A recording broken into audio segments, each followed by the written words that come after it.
This is the Real Mom Hub. Keep listening for relatable content.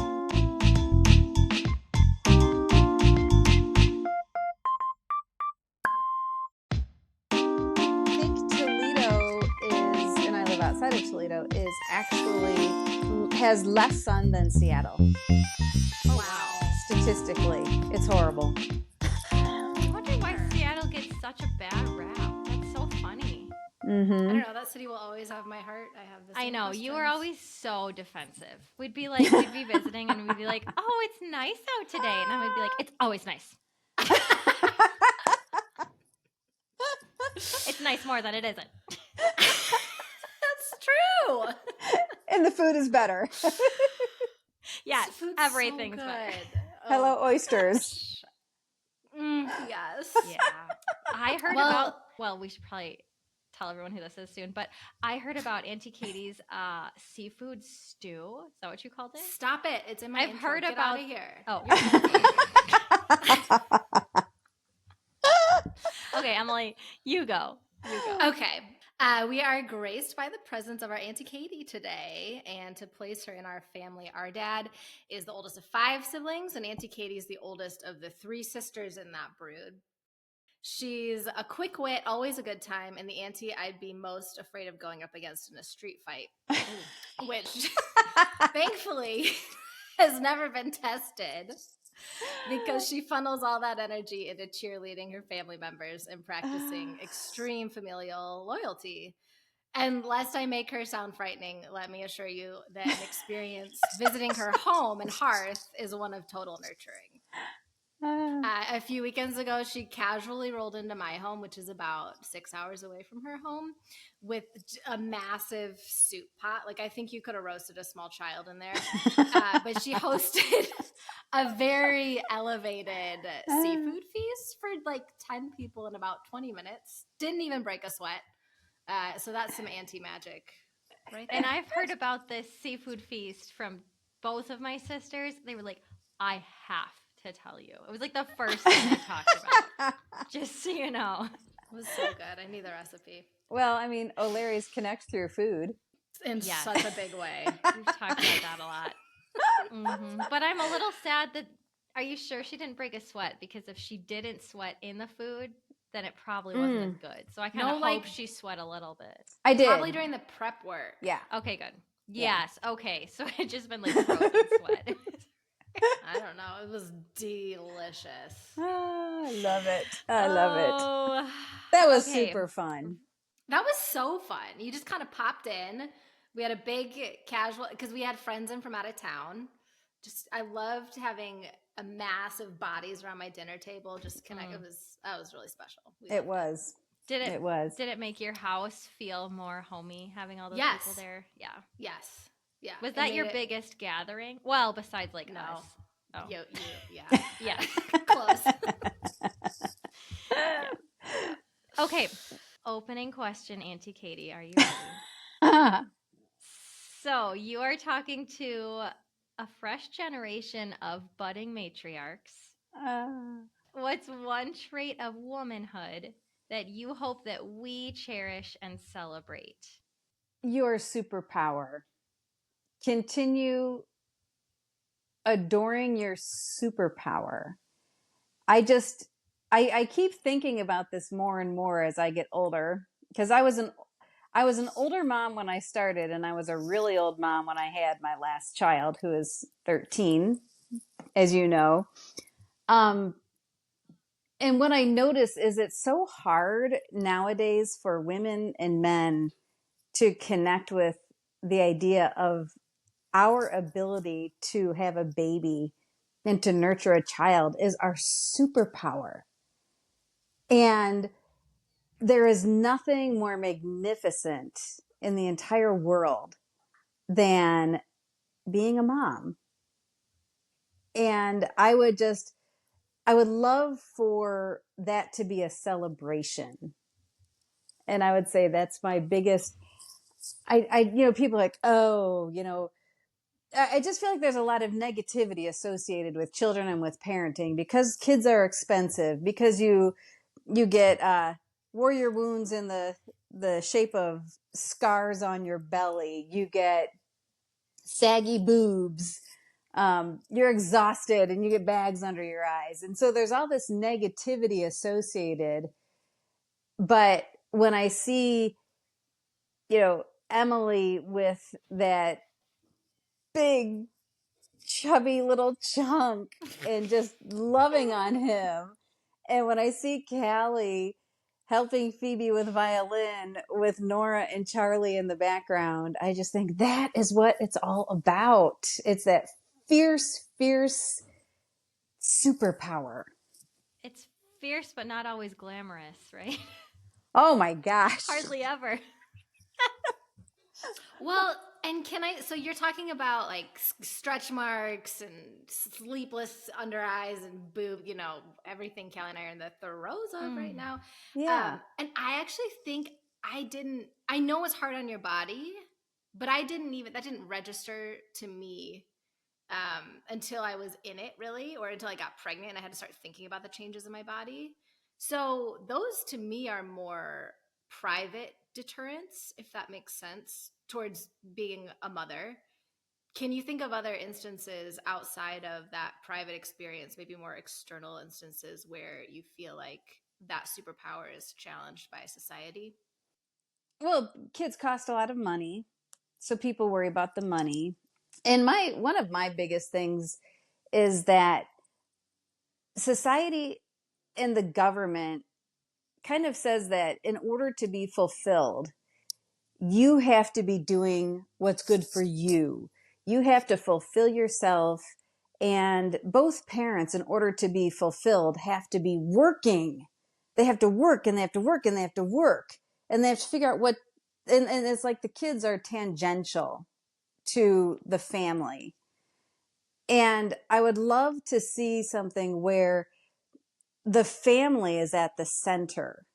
And I get that everyone, my situation, that I'm a stay-at-home mom and I homeschool, I feel like that's unique, but we sacrifice a lot because of that. And Uncle Kirk and I said, okay, when we have kids, we are going to be an intentional family.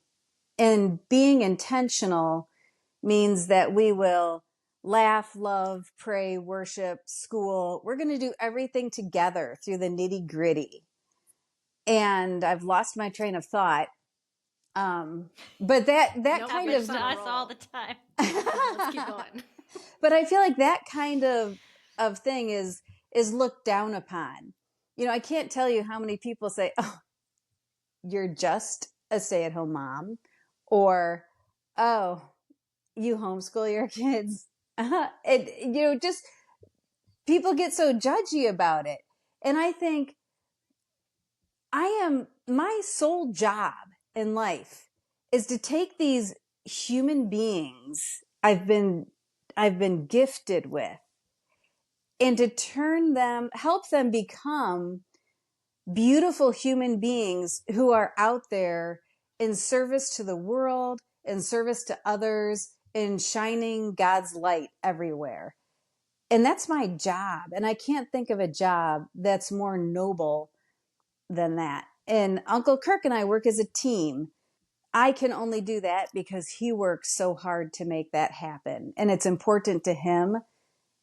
So societal pressures are such that, well, even Grandpa, this is the funniest thing. So I've been homeschooling for 20 years, and Molly will be 23 this summer. And he says, so, Phoebe is going to be graduating soon. I'm like, well, from high school in 5 years, but yes. And he says, so what are you going to do after she graduates? And I looked at him and I said, Dad, I will be 63. I will be 63. What do you want me to do? Polish up my resume and go get a real job? Seriously? I thought that was hilarious. I'm like, wow, what do you think I've been doing? Sitting on my ass eating bonbons all day?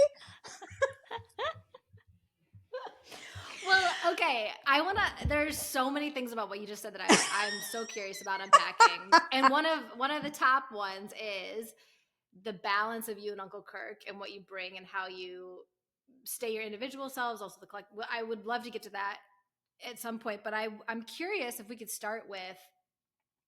I remember I remember you before you met Uncle Kirk. And then, like, how old were you, if you don't mind, when you had your first baby? Let's see, I must have been 35. So it's not like you were sitting on your ass 34. eating bonbons until you were 34, you know? Like, Right. you had a full adult life. You're very smart. You have so many marketable skills in the job market. So I think many women who had your natural abilities would have gotten external validation from showcasing those abilities in the outer Mm-hmm. for that long, right? Mm-hmm. I'm curious about what it felt like to switch gears so quickly. It Because was really you can also hard. talk about how quickly you had a baby after you got married. Oh yeah, LOL. yeah. I mean, Phoebe Been was, there. or Molly was, yeah, Molly, Molly was born 3 days before our first anniversary, and I would say it was very difficult. Because as you ladies know, when you're bearing your baby, um, it's so intimate. It's an intimacy unlike anything else. And then I think when you actually have your child and you're sitting there nursing your baby, it's a connection that I think you just never ever know about. And it keeps you so humble, because before kids, yeah, I lived a fun life. I had lots of adventures. It was awesome. And then all of a sudden, to know that you can't be selfish anymore. Everything about you has to be outward focused. It has to be so selfless that it was hard. I remember, maybe you guys did this, but we would get into pissing matches. Well, I only got 2 hours of sleep last night. Well, I only got 3. Well, Yeah. I did. Mm-hmm. And, it was a couple months of this. And finally we looked at each other and we're like, well, this is the stupidest conversation ever. We're all exhausted. No one gets enough sleep. But somehow we have to make this work and still love each other and love the baby and be a team. And it's just, I'm so impressed it was only 2 months in before you got to that. oh, it may have been longer than I that, mean, Kelly. I don't know. I think we're still doing that on number 2. Like, oh, well, I've been up for 3 months, so. And I mean, what use is that? I know. But you're so tired. That's You're all you so can think tired. about. And praise Jesus that those babies are so stinking cute. Yeah. There's a reason. Survival There's a mechanism. reason. Yeah. So, what makes you feel valued as a woman, right? Like, there's so many things in your life that make you feel not valued by the outside world. What makes you feel valued? That's really interesting that you should ask me that, because just recently I was talking to your Auntie Lisa, and she is a brilliant science teacher. And she gets so many accolades. And we were going for a walk, and she was telling me about all these accolades, these people telling her how wonderful she was, and trips that she's going on because she's a teacher and she gets paid to do that. And I was listening to her thinking, I was feeling a little bit of sour grapes, I have to confess. And I came home and I talked to Kirk, and I'm like, honey, no one says, good job, you taught fractions today. Good job, you just helped your kids learn about philosophy. Or, good job, wow, that Aristotle really is fascinating. And can you imagine how he relates to, science or history? Or, I mean, nobody says great job to a stay-at-home mom, to a homeschool mom. But then Yeah, that's true. the what I love is that because we're a team and because we're an intentional family, I thought I don't need to have that outside validation, because I get it from my husband and I get it from looking at my kids and seeing where they are in life. And I feel like when I look at my kids and I see a job well done, that is just huge. That to me is just the biggest, most amazing payout in the entire world. But Do sometimes you feel validation's nice. right? So because it's so different when your kids are older and like making coherent thoughts and able to even talk about Aristotle. So when you were a stay-at-home mom with really little kids, was it more difficult, do you think? Or were you just not even thinking about it because you're in the trenches and you don't have time to think? Yeah, I didn't feel like it as much. I feel like the little ones, it's harder in a way because you're so tired, but they're just so cute. And when my older two were younger, our Auntie Megan's two boys were the same age. So we had four kids. She had two little towhead blondes, and I had two boys. I had my two girls. My older two are much older than Phoebe, and we would go around the city. We'd go to the zoo, and one would be dressed like a princess, one would be dressed like a knight, the other would be Robin Hood. And we would be walking around the zoo or going to the grocery store with these four little freaks following us, all talking. And people would look at us like we were crazy. And I'm like, what is going on? They're just, it was just normal life to me that we were together doing life. And I don't feel like the validation need, for me, was as big. I feel like Because it's pretty maybe apparent that they need you. it's apparent that they need you. And I also feel like I'm not a boomer, but I'm not a, who's after the boomer, the Xers or something. I'm like, Yeah, I think so. well, your dad is the last year of the boomers, and I'm 2 years younger than he is. And I love that. so I the feel last boomer, Martha Leary. yeah.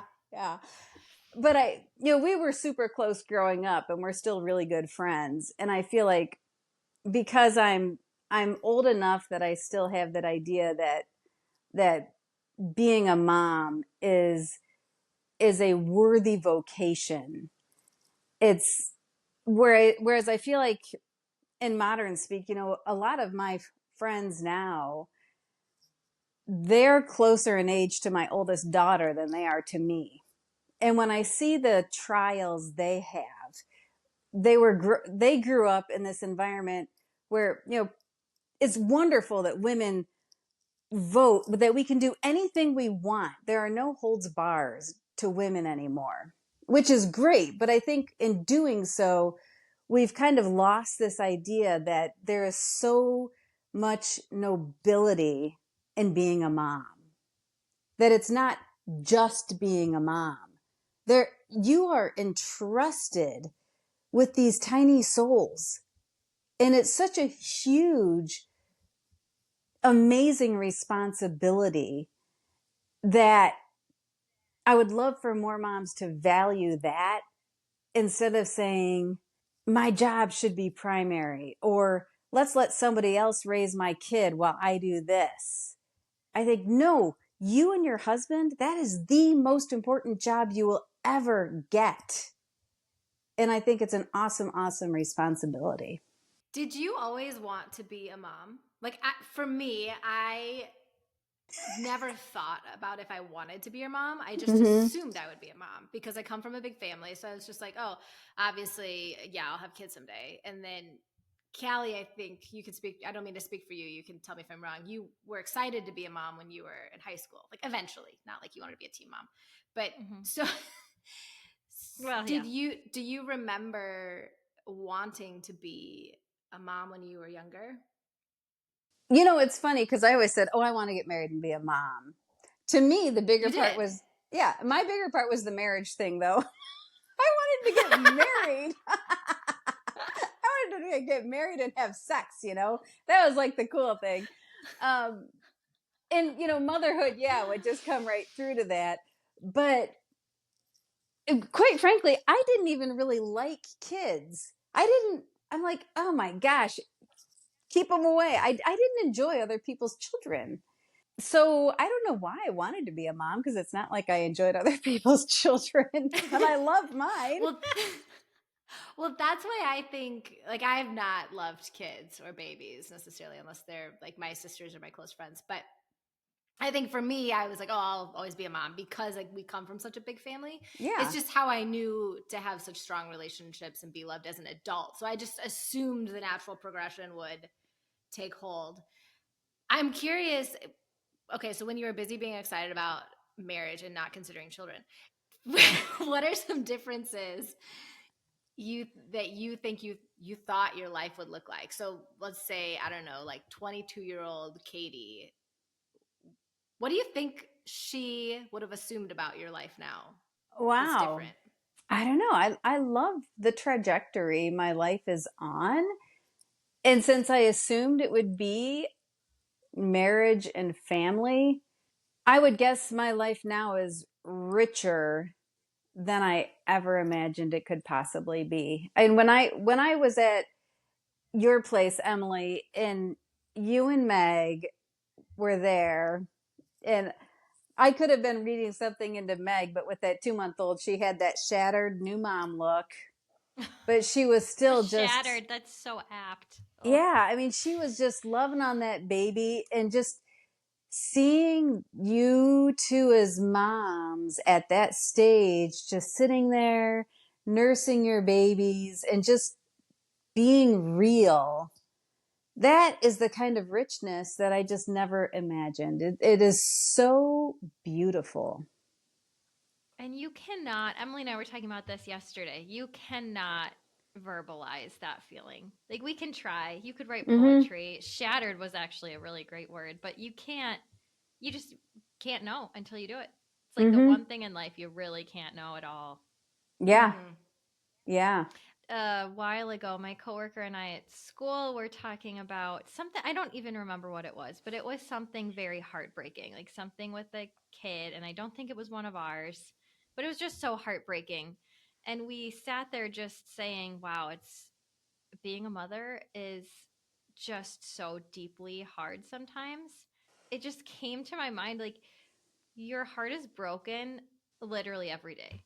Like something happens that your heart breaks a little bit every day. It might be you're sleep training a little bit, or a kid gets hurt and you can't fix it, right?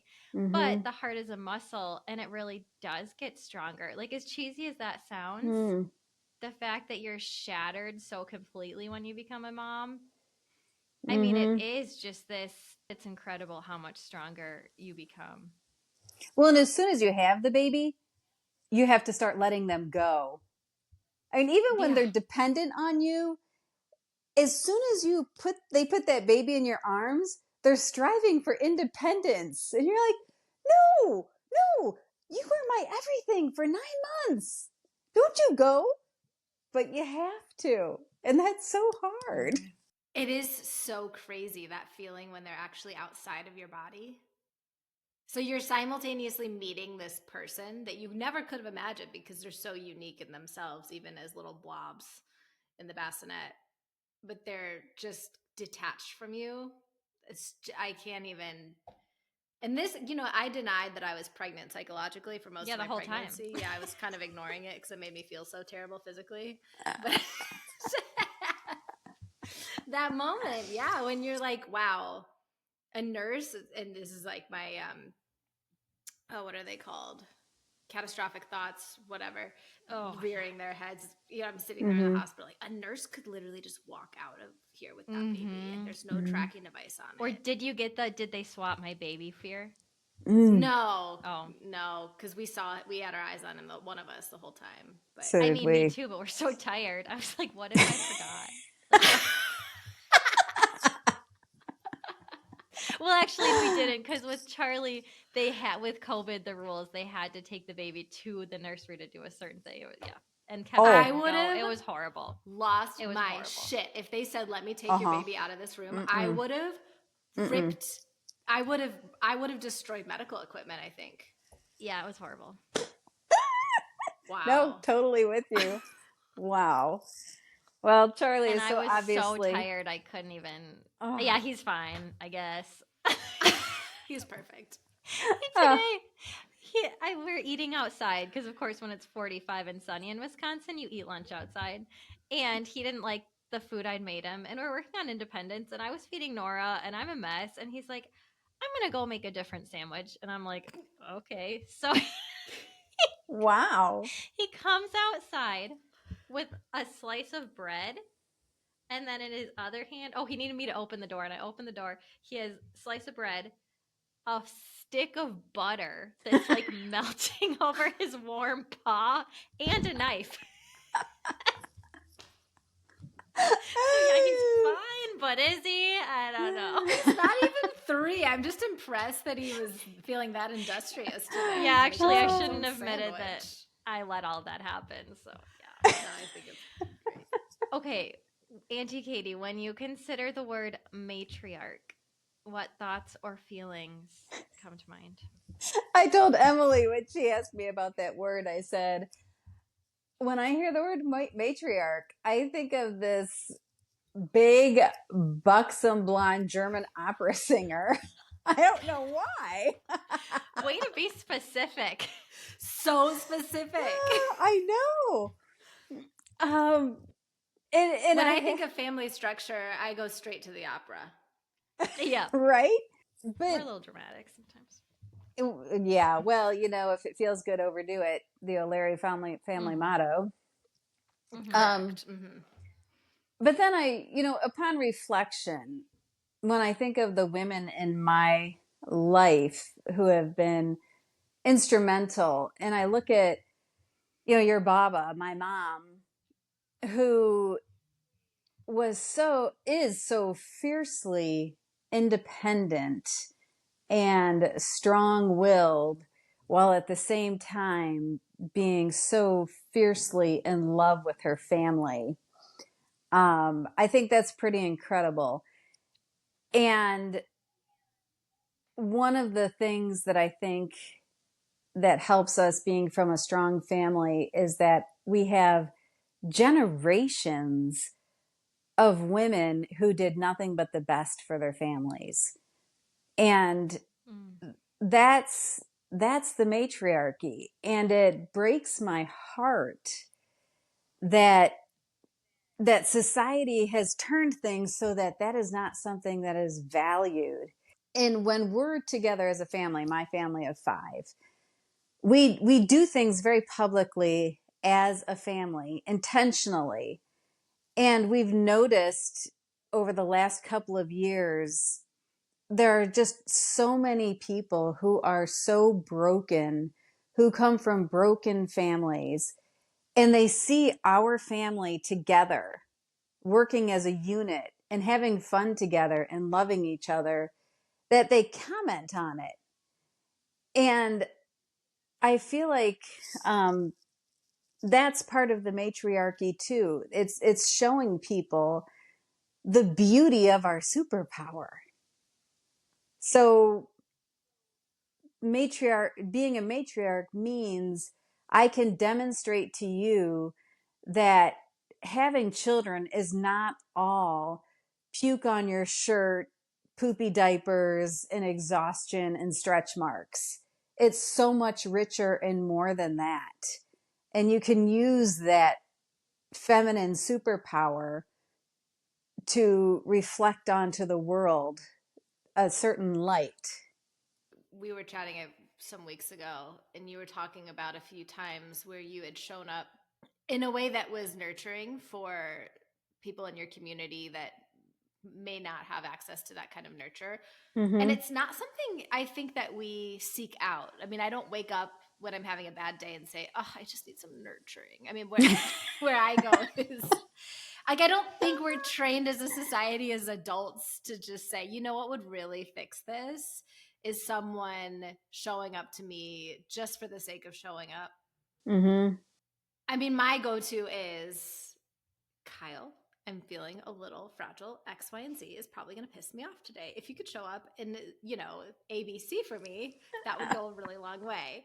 But why is it just Kyle's responsibility, I think now that we live closer, and Sadie, our other sister, is 10 minutes away. One of our other sisters. One of our other Sorry, no.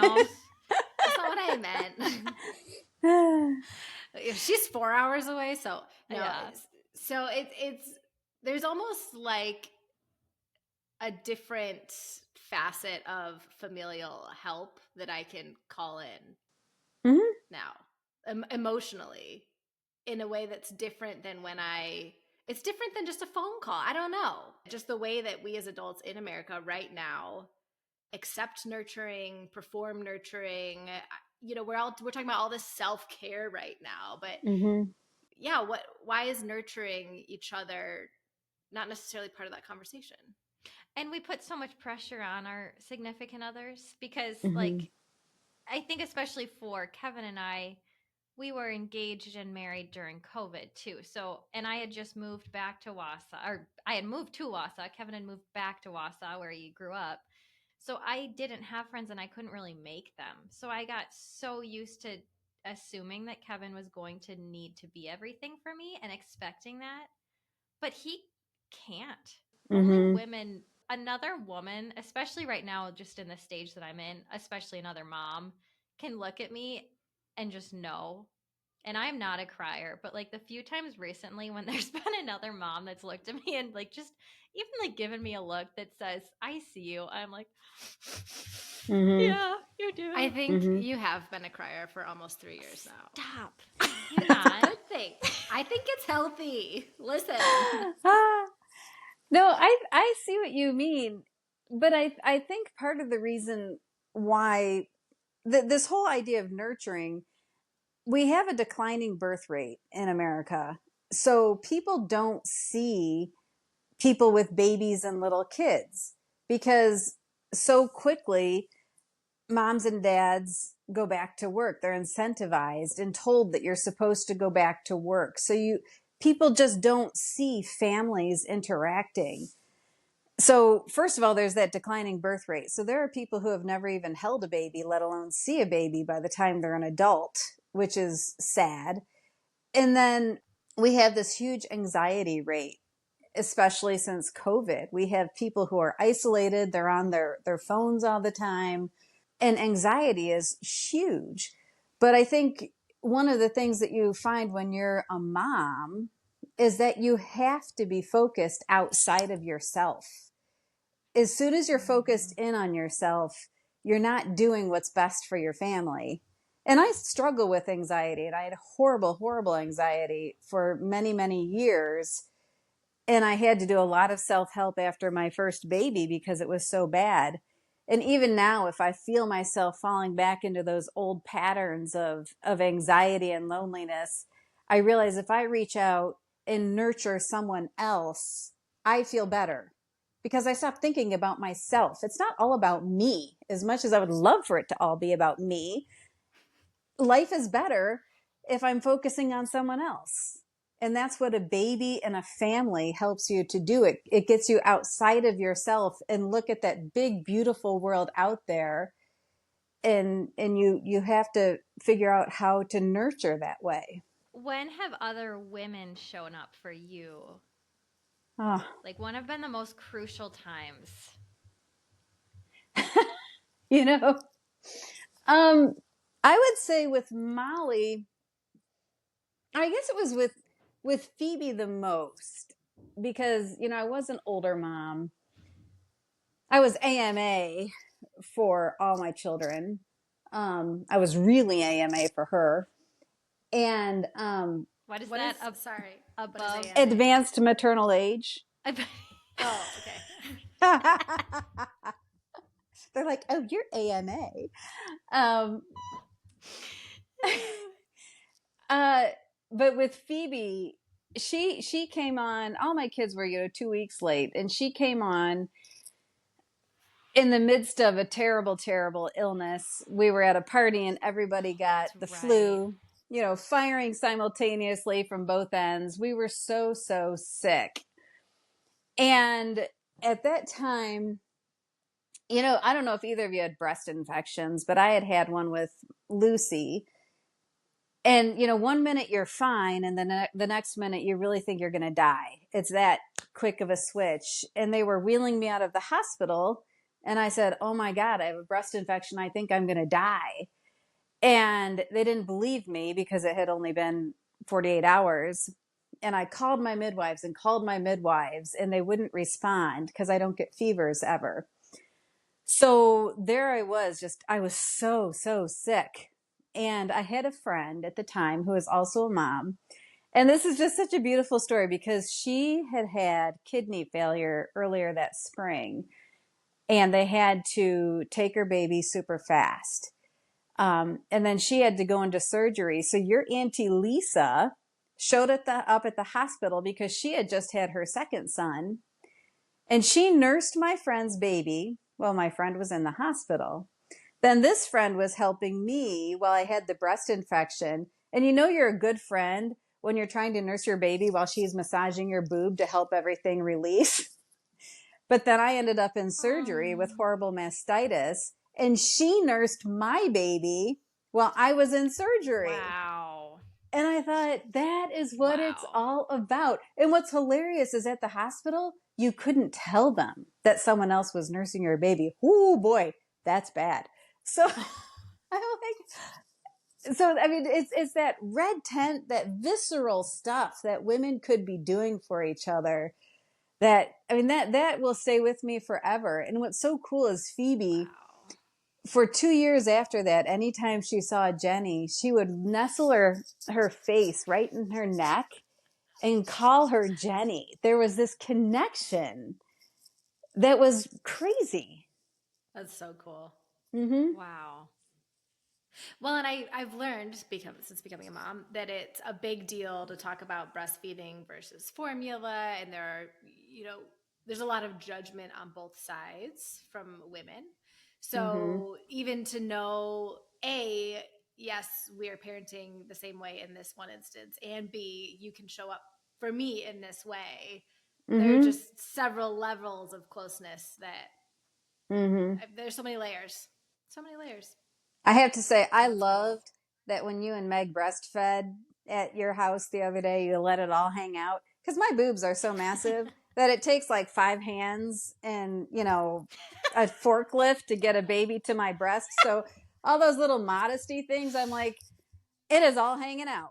If my baby's eating, everybody knows because I can't hide these things.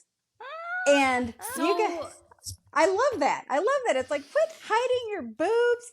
Just get those babies eating. I love that. I have an attitude about it. Like I do think too. I need curbing sometimes because if I'm in my house, I literally just say I'm breastfeeding, and then from where I sit, if you don't want to look at my boobs, make eye contact with me. Like I don't know, like or you I'm don't gonna even sit. have to. No, I mean, you don't have to look at me. You can leave. I don't care what you do. But and if you're sitting on the couch and I want the comfortable, I'm gonna sit there. And if you're uncomfortable, literally that's on you. This is a moment of self-care for you to remove yourself or look somewhere else. Well, but honestly, it's happened in public too. I'm kind of like, oh, I'm sorry. You don't know what it looks like when a mom's ready to put the baby on the boob. Like that's on you. Probably the only time I put cover up right now is if I'm sitting in a church pew or if because someone's right behind you. That's that angle. feels Well, I nurse in also mass. don't want to disturb other. Well, no, I do too, but I'll actually use a cover. I do too, just because I don't want to interrupt other people's wa. But we've been out to eat, and I'm nursing below the table and still eating and having a conversation at the dinner table, and I'm just like, I could not care less. Sorry if you. Anyways, I love to stare. I have an attitude. I love to stare. I mean, is there anything more beautiful than that soft breast and the baby eating? I mean, it's just so. I love it. So if you bare your boob to feed your baby, I'll be like, oh, that's so sweet. Oh wait, it just connected. You love to stare at other moms' babies. Oh yeah, latching. she likes to stare at the boob. I thought you meant at your boob, and I. Oh well, I can't miss my Emily, boob. you're so chill right now. I'm over here dying, and Emily's like, oh, that's sweet. Because it's so beautiful. Okay, I feel like I just need to interject for the small percent of other women like me. Breastfeeding feels bad. It's okay now, but it's, what is it? Dysphoric milk not ejaculation. No, I thought it was. I think it's No? ejection. Oh yeah, that sounds better. Oops. So basically, when I let down, my hormones don't do like the right thing. So, especially for the first couple months, I feel horrible for about 30 to 60 seconds. Like Mm, nauseous, super sad. And mm. I was Googling it like crazy because the doctors were like, oh, I don't know. And I found some scholarly articles that made me feel like I wasn't crazy. And now it's better, but mom just, because she always got the warm and fuzzies. Oh, So when I I was never did. breastfeeding and feeling horrible, oh, you didn't? Oh, Interesting. no. No. Oh, was Molly the crazy nurser? Oh, my You kids had one that was all, so hard, right? yeah, Molly was. Molly was. Well, they didn't get her to latch before I left the hospital. So she was peeing red crystals. And it was one of those things where you have this angel miracle moment, because she's peeing red crystals. It's the middle of the night. We can't get her to latch on. And it had been a very Oh, traumatic birth and delivery. And so Uncle Kirk gets on the internet. And, we still had like that dial up free service oh. thing. So he finds this number for this La Leche League leader. And at like 11 or 12 at night, he calls this woman who was on a 24-hour call list, and he explained what was going on, and she says, "Let me talk to your wife."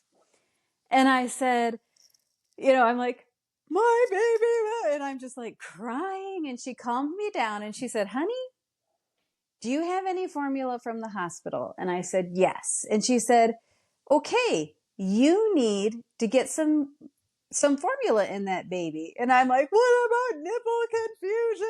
And I'm crying. And she's like, "Get some stuff in your baby. And then tomorrow, call Ann Mercer at St. V's. And if anyone can get that baby to latch, it's she." And I'm like, "Okay." So the next day we went to see her. We got the baby to latch and it was all okay. But I will never forget that angel. But no, I never felt that either, Callie. I always looked at nursing a baby as a job to get done, a task. It was never warm and fuzzy. And, the first two weaned themselves at 9 months. One day it was just like, "Pew, give me a steak." And that was really offensive. Sad. Yeah. And so Phoebe, I made her breastfeed exclusively for a year. And I was only one-sided because I had the surgery and mastitis on the right side. And I swear, Wow. she rolled off after a year and was just like, "Oh, thank God she made me stop doing this. Give me a steak." I mean, they're so Wow. ungrateful, saggy boobs and everything. And they're, you Oh. pour yourself out and all they could do is say, "Give me a steak." It's so offensive. So I think Kieran has some O'Leary attitude. First of all, Callie, I'm so glad that you had the whatever dysphoria, because I had to Google that too. I've never been sad. Like you used to get empty, haunted eyes when you nursed it for the beginning. It was horrible to watch. Oh. But I just got a sucker punch to my gut of anxiety for about 30 to 60 seconds, which I still get sometimes. But I think it was just much less mild than yours, because then it would turn into cute, whatever, like Aw. here's an easy latcher. But after we got his tongue tie cut, that was sad. Yeah. He's such a little dude, and he's so strong. He is. He's a little dude. He's in the middle of the night when he wants a boob. You can tell he's just pissed that he woke up hungry. He's angry that he had to wake up to be fed. And his hands are so strong. I have bruises on my boobs because he will grasp just handfuls of skin Of that Ah. sweet, beautiful, pull it supple breast. it's Ah. horrifying.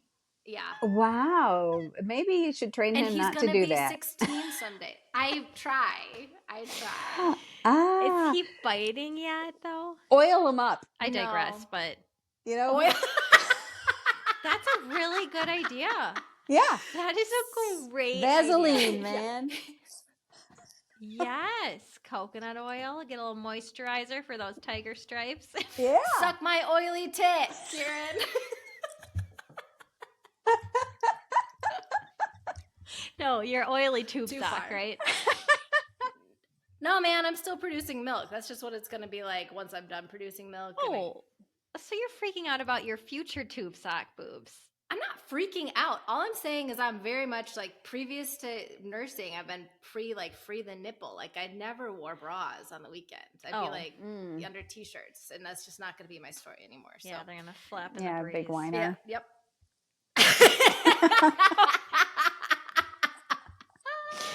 Yeah, we shouldn't be talking about boobs at all, and any sort of complaining with Auntie Katie.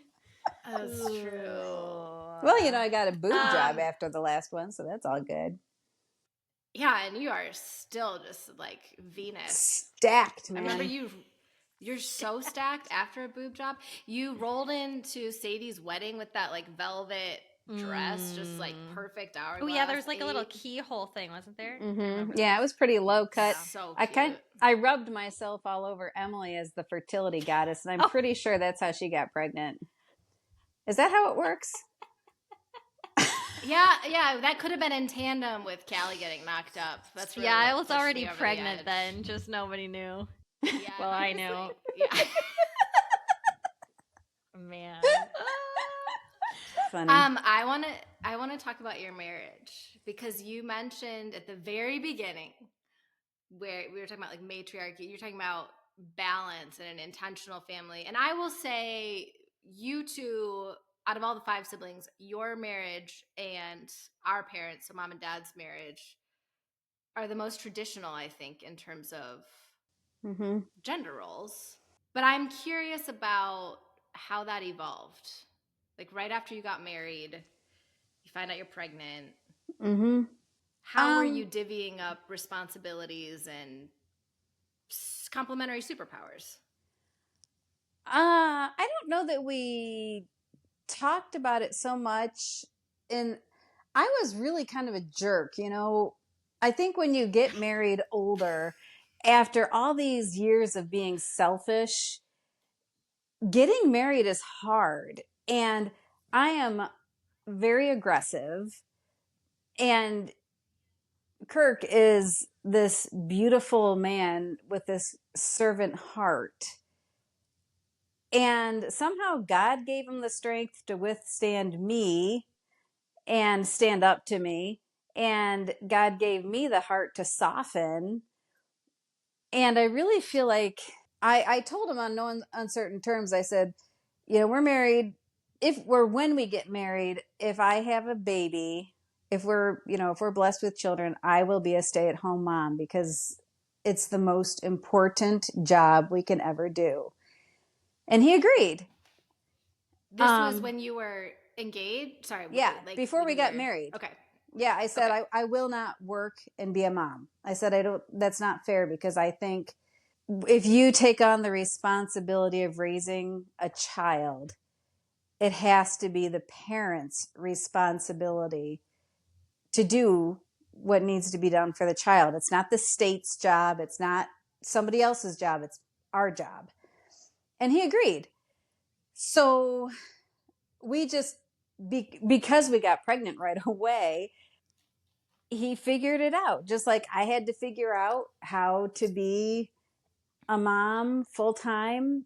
He has always figured out finances and a job. So like, if I were to sacrifice, since I sacrificed a career for the kids, he sacrificed a lot. And I think sometimes people forget that, he gets to go to work all day. Well, it is really hard being the sole breadwinner for a family. That takes on its own stress. So since he's at work, I took care of the house and the food and the kids. And Kirk is such a beautiful person that he helps. We just agreed early on that we were the team. We had to support each other and have each other's back at all times. And I don't know, it's been a really, it's a treat.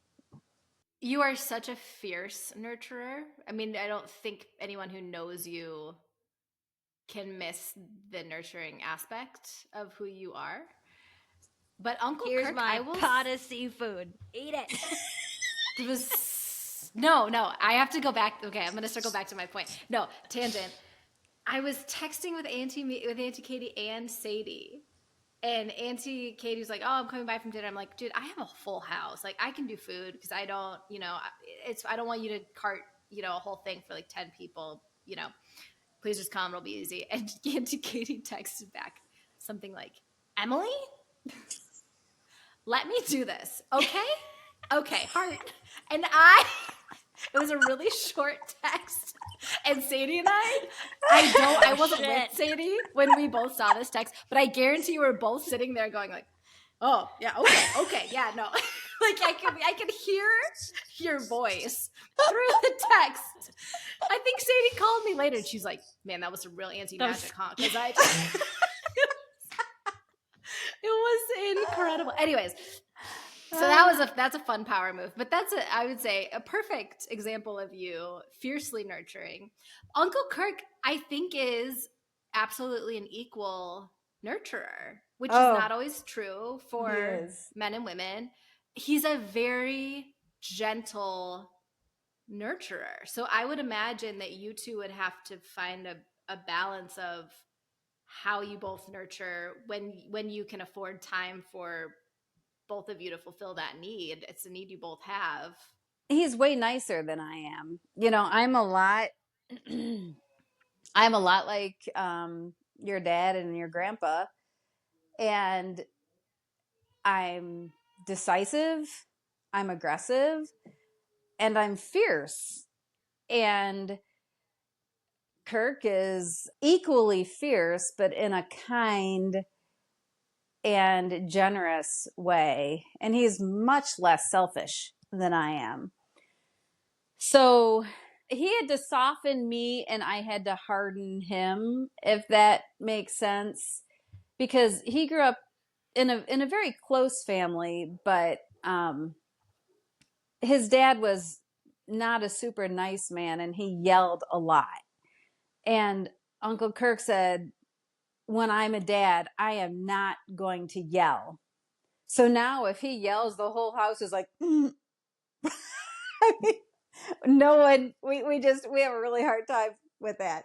So I think it's good. The kids know if they want something, they know they can ask him because he'll always say yes. And my default is no. He's the fun dad. And I don't know. It's a nice complementarity, I have to say. Yeah, I just imagine, because Kyle is also very kind and gentle, and he's also very nurturing. I would say more of a natural nurturer than me. And I don't mean that as a disservice to myself. I think that's true. And I see it becoming an ongoing negotiation between the two of us for the next rest of our marriage in a good way. But I think we're going to have to be constantly redrawing terms Like in a how? way that it's interesting. So we had our 7th wedding anniversary the day after Kieran was born. Nice. So we have had years to have fun together and pour into each other intentionally. Mm-hmm. And we're both used to getting a dopamine hit from seeing each other at the end of the day. Mm-hmm. And now that rarely happens because we're so busy getting all of our dopamine hits from Kieran. Mm-hmm. And so it's been really interesting. Also, I have a really incredible leave from work. So I do have to go back to work next month, but Kieran's 7 months. It's been incredible. Wow.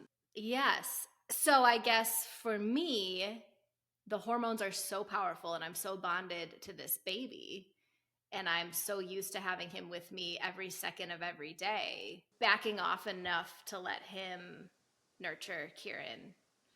And also and make sure it's quality, make sure it's not just here, hold this baby because I need to do these things.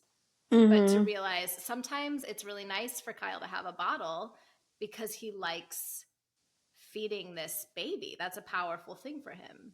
I hate pumping, but it's good for me to be away, and it's good for Mm-hmm. him to be a food source for our baby. Mm-hmm. I don't know what it's going to look like.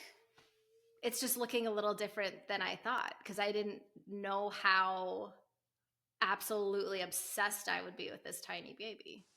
It was my And prayer letting go is intention. harder than Yeah. I thought.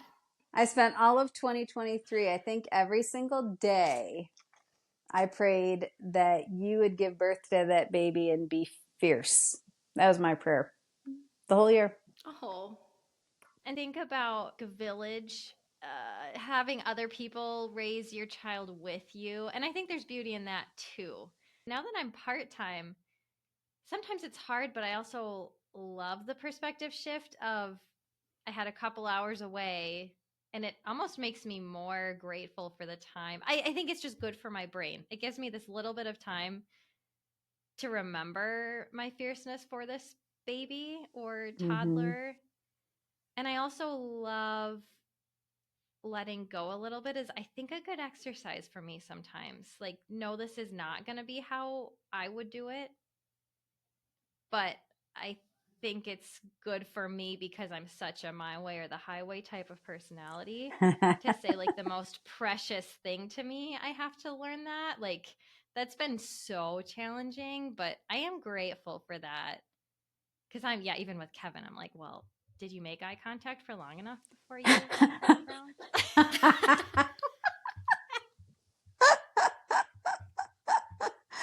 My big one with Kyle right now is like, I'm sorry, you want our child to freeze outside? That's what you want? Cool. Yeah, I know I put you in charge of dressing him, but what is wrong with you? And Agreed. he's always like, why are you trying to make that baby sweat? It's your problem. I know. So trusting that another very intelligent adult is making different choices than me, it's just a struggle right now. Okay, so as a little aside, I was talking to Sadie right before this, which is maybe why I was a little late. Blame it on Sadie.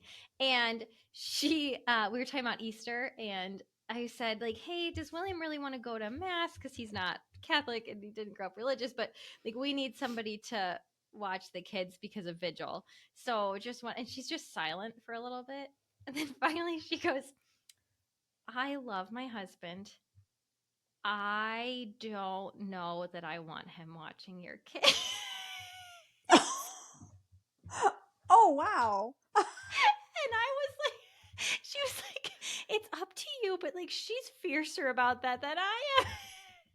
Wow. William would do great. I know. She's like, he just changed his first diaper. I don't know that he. She was so worried about it. Oh my gosh, that's hilarious. Yeah, she's obsessed with our. She's a good auntie. No. She is, yeah. She's a very nurturing auntie. Because that's the beautiful thing is you can have spiritual mothers, and she's not a mom yet, but she is very much a spiritual mother to those kids, which is a beautiful thing. She is. Yeah. Yep. What's one trait in yourself that is aging like fine wine? Oh, one thing in myself that is aging like fine wine. Oh, well, that's a good question because I'm feeling a little fragile these days. My marriage. My marriage is aging like fine wine. I've got shoulder surgery Thursday, and I spent all of 2023 feeling so good about schooling, and we were cycling a lot. We rode our first 100-mile day together, and then I started climbing with Phoebe, and it was all great. And then I did this stupid shoulder thing. So I haven't been feeling super great. And Uncle Kirk has just been lovely about it. And so maybe it's the grace to accept that from someone else that is very fine. because I don't accept help readily. I don't like to be seen as anything except very competent. And Strong, fierce. yeah, I don't like to be perceived as anything but that, and I haven't been. So maybe the grace to prove that I'm not fully competent and capable. Yeah. Spoken like a true O'Leary. The grace to accept. Also, the oldest. I felt the need to She's the oldest of three sisters. I mean, I know you got brothers too. They're cool. Yeah, the way you worded that cracked me up. Why? It's a real thing. I know. Yeah. My dad's technically the oldest, but Auntie Katie's almost like equal oldest because women. And we were good friends. We were super good friends, your dad and I. We were buds. I mean, we had a really special growing up because we were so close in age. And, it does remind me of your mom, who I'm sure is going to star as a matriarch on your podcast. But she had it tough because she was the first one as an in-law in my family. And then Emily, when she had you, I was so stinking immature, even though we're the same age, that I can't believe she tolerated us. That must have been really hard. There's so much about parenthood and marriage that is affected by family of origin, that's affected by in-laws. And that's when I'm really grateful to have a good marriage, because when I look at what your mom had to go through with just being the first, it's not easy. It's not easy. You're paving the way. And she did it very gracefully. Knowing all of the shared genetics that we have, Mm-hmm. I'm sure that there were many moments that were really difficult for her. And to her credit, we really never hear about them. No, Yeah. and sometimes I want it. Sometimes I probe a little bit. Like I want some tea. Nothing. She doesn't give us anything. Annie's all just like sunshine and gratitude for the strong family she married into. Yeah. But I mean, that's it's such a great lesson to us. Sunshine and gratitude. We are so blessed. I mean, the fact that I can be here talking with you two is, like I said, the most wonderful, beautiful thing in the world. And I can only wish that upon everyone. I want women to see this red tent and to know, wow, this is something so, so special. And if you don't have siblings or you don't have someone, find it, reach out, go to mom's group, somehow find that community so that you have support. Yeah, it's important. Okay, since we're talking about your beautiful boobs, what makes you feel beautiful? I'm gonna edit that right out. What makes you feel beautiful? And if you feel like there's a difference, was there something like earlier when you had younger kids versus now? What makes you feel beautiful? I'll just cry and say, you girls asking me to be on this program. Oh, that makes me feel super beautiful. I'm not a crier though, so don't look these. I mean, that's the most beautiful thing in the world. So thank you. Well, thank you. Yeah. We love it. We love having you. It was so pretty cool. special. I was like, oh, Auntie Katie's going to be our first guest. And I was thinking about this as we were talking, just thinking about the conversation. You literally have known us since birth. How cool is it to be able to call on the matriarchs? Well, and you ladies are doing it beautifully. It's so special. I mean, the fierceness you have with your kids is what it's all about. Pretty powerful. Yeah. Yeah. Thank you so much for being our first, and also for the love, support, and teaching through our whole lives. You guys are the best. Powerful. Well, thank you, ladies. I love you too. Oh, now I'm going to go cry on my way to the gym. Oh, work it out. Work it out.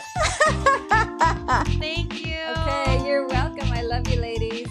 Love you. Bye. Bye.